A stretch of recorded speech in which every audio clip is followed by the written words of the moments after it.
एक वक्त का किस्सा है। एक गांव में बिट्टू नाम का एक बहुत नेक और शरीफ लड़का रहता था। वो हर किसी का बहुत ख्याल और एहसास करता था, इसीलिए गांव के सब लोग उसे पसंद करते थे और कुछ लोग उसकी इस शराफत का नाजायज फायदा भी उठाते थे। अरे शेरू, सारी गद्दू बोरियों में भर दी है, अब इन्हें जागीरदार के घर कैसे पहुंचाऊं? अरे इसमें परेशान होने वाली क्या बात है? तू एक काम कर, बीमार होकर लेट जा, फिर देख मेरा कमाल। क्यों, मेरे बीमार होने से ये बोरिया कैसे जागीरदार के घर पहुंचेगी? तो इस बात को छोड़, बस मेरा कमाल देख। ये कहकर वो आदमी वहाँ से चला जाता है और बिट्टू के घर पहुँचता है और उसे अपनी दोस्त की बीमारी का बताता है। ये क्या कह रहे हो आप? क्या हुआ है भाई को? बिट्टू, बातों में टाइम जाया मत करो, चलो वहीं चलते हैं, तुम खुद देख लो। वो दोनों घर से निकलते हैं और खेत में पहुँच जाते हैं तो देखते हैं कि वो बेहोशी का नाटक कर रहा होता है।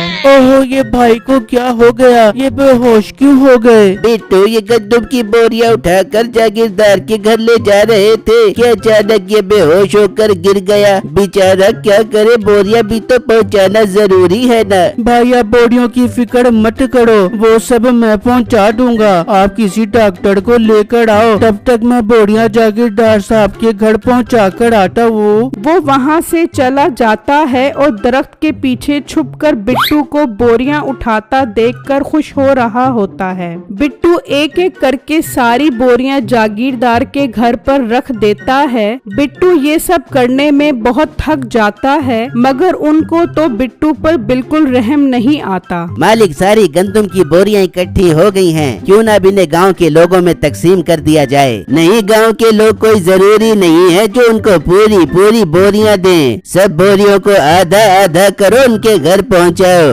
पर मालिक, गांव वालों ने तो ये जिम्मेदारी आपको दी है, क्योंकि जमीन भी गांव वालों की है और गंदम भी। अगर चीजें पूरी पूरी उनके पास ना पहुंची तो वो सब मिलकर मसला खड़ा कर देंगे। तो ज्यादा उनका चमचा न बन, आई बात समझ, जैसा कहा है वैसा कर। फिर वो जागीरदार के कहने के मुताबिक आधी आधी गंदम की बोरियां लोगों के घरों में तकसीम करते हैं और मीठा काफी सारी गंदम अपने घर ले जाता है। आजा मीठे आजा, आज लगता है सारी गंदम का बंटवारा हो गया, तभी तो तू गंदम लेके आ गया।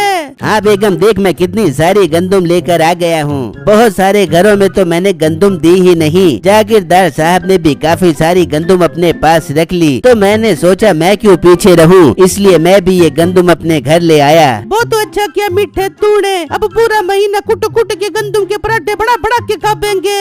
वहाँ जिन लोगों को गंदम नहीं मिली होती वो बहुत परेशान होते हैं और जागीरदार के पास पहुँच जाते हैं। जागीरदार साहब, ये अपने गंदम की कैसी तकसीम की है? हम दोनों के घर गंदम तो आई ही नहीं, ये आप सही काम नहीं कर रहे। ज्यादा ऊंची आवाज में बात करने की जरूरत नहीं है, इस बार गंदम की फसल सही उगी ही नहीं, इसीलिए तो काफी सारे घरों में गंदम जा ही नहीं सकी। झूठ बोल रहे हो आप, हमने खुद देखा था, फसल तो गंदम से लहलहा रही थी। ये आप ही की कोई बेईमानी है, मैं गांव वालों से बात करूंगा।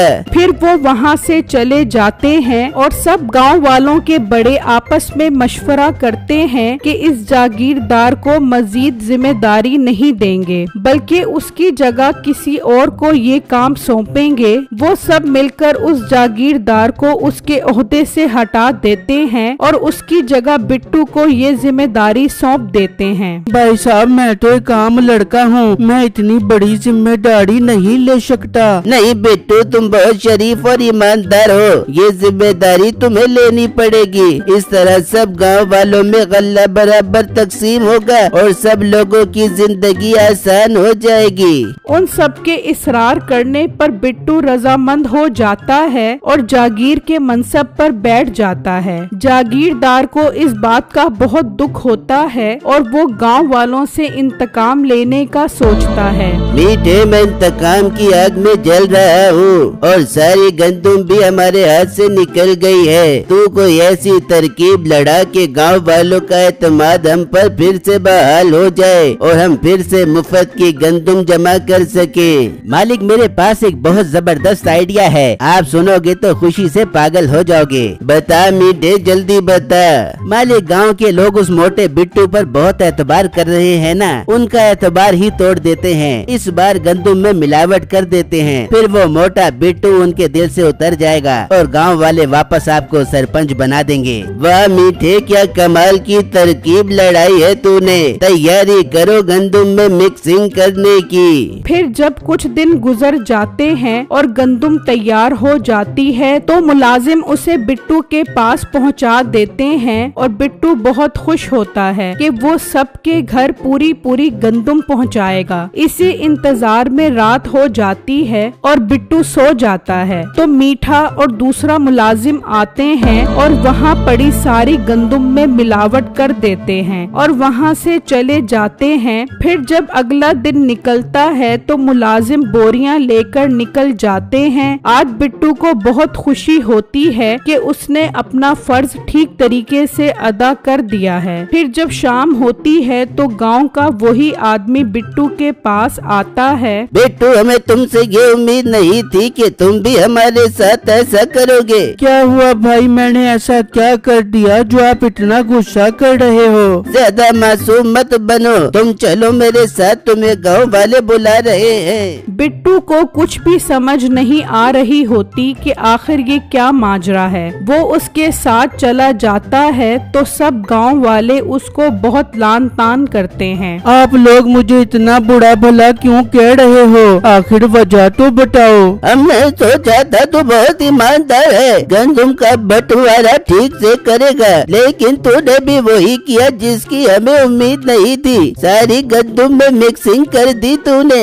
ये आप क्या कह रहे हो? मैंने ऐसा कुछ नहीं किया। जैसे गंदुम कट कर आई मैंने वैसे ही बोरियां आपके पास भेज दी। झूठ मत बोल, सारी गंदुम में मिक्सिंग थी। तुझसे अच्छा तो जागीरदार था, कम से कम मिक्सिंग तो नहीं करता था। तो यहाँ से दफा हो जा, हमें अब तेरी कोई जरूरत नहीं है। हम वापस जागीरदार के सुपुर्द ये काम करेंगे, वो तुझसे बेहतर है। बिट्टू बहुत उदास हो जाता है और वहाँ से चला जाता है और गांव वाले वापस जागीरदार को गंदुम की तकसीम का काम दे देते हैं। जागीरदार अपने मकसद में कामयाब हो जाता है। वहाँ बिट्टू उदास अपने दोस्त को सारी बातें बताता है। उससे भी सुनकर बहुत दुख होता है। यार बिट्टू, मुझे लगता है ये सब जागीरदार की शरारत है, उसने ही गंदुम में मिक्सिंग करवाई होगी। हाँ यार, मुझे शक नहीं बल्कि यकीन है कि ये काम उसी का है। वो मुझे तरक्की करता देखकर बिल्कुल भी खुश नहीं था। यार क्यों ना उसे सबक सिखाया जाए जिससे वो खुद सच बोले और तेरी बेगुनाही साबित हो जाए। यार ऐसा भला कैसे हो सकता है? ये तो नामुमकिन है। इस नामुमकिन काम को मैं मुमकिन बनाऊंगा, बस तुझे जैसा कहूँ तू वैसा करते जाना।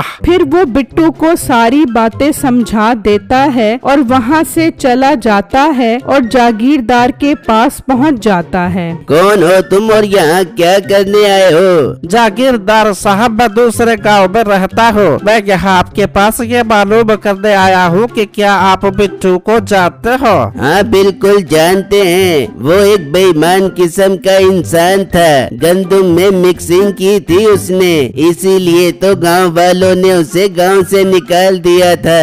ओहो, फिर तो उसने खुदकुशी करके बहुत अच्छा किया। क्या उसने खुदकुशी कर ली? हाँ, उसने खुदकुशी कर ली है और हमने उसे अपने ही गांव में दफना दिया है। ये कहकर वो वहाँ से चला जाता है तो जागीरदार कहता है, मीठे, क्या वाकई ये सच बोल रहा है? तू एक काम कर, जाकर देख बिट्टू मरा भी है कि नहीं। मीठा निकलता है और उसकी बताई हुई जगह पर पहुँचता है तो देखता है वहाँ बिट्टू की कब्र होती है। उसे यकीन हो जाता है कि बिट्टू मर गया है। वो वापस आकर जागीरदार को बताता है तो वो बहुत खुश हो जाता है। अरे वाह, अपने रास्ते का कांटा तो अब हमेशा के लिए हट गया है। अब तो हम सुकून से चौधरी बनकर इस गांव में रहेंगे। वहाँ बिट्टू का दोस्त उसे बताता है कि उसने जागीरदार को यकीन दिला दिया है कि बिट्टू मर चुका है, अब वो भूत बनने की तैयारी करे। फिर जब रात होती है तो वो सब बैठे होते हैं कि अचानक वहाँ बिट्टू आ जाता है। उसे देखकर वो डर जाते हैं। अरे बिट्टू, तुम तो मर गए थे, फिर तुम वापस कैसे आ गए? मैं तुमसे इंतकाम लेने आया हूँ। तुम्हारी वजह से गांव वालों का मुझ पर से एतबार उठ गया। तुमने गंदुम में मिक्सिंग की और इल्जाम मुझ पर लगा दिया। बिट्टू, कसम उठवा लो, ये मशवरा जागीरदार का था। मुझे तुम कुछ मत कहना। इसे पकड़ो और इससे इंतकाम लो। ये कहकर मीठा वहाँ से भाग जाता है और जागीरदार थर थर कांपने लगता है। जागीरदार, अब तू मरने के लिए तैयार हो जा। मैं तेरे जिस्म की बोटी बोटी कर दूंगा। नहीं नहीं, मुझे कुछ मत कहना। मैं वादा करता हूँ मैं गांव वालों को सब कुछ सच सच बता दूंगा। फिर अगला दिन होता है तो जागीरदार गांव वालों को सब कुछ सच सच बता देता है, जिससे सुनकर सबको बहुत गुस्सा आता है और तभी बिट्टू भी वहाँ आ जाता है। ये क्या, तुम तो मर गए थे, फिर तुम दिन में वापस कैसे आ गए? क्योंकि मैं मरा नहीं हूँ, बल्कि मैंने अपने दोस्त के साथ मिलकर तुम्हें बेवकूफ बनाया है ताकि तुम गांव वालों को सब कुछ सच सच बता दो। अब तो जागीरदार बुरी तरह फंस चुका होता है। फिर वो बिट्टू को वापस गंदुम की तकसीम पर लगा देते हैं और जागीरदार और मीठे को अच्छी सजा मिल जाती है।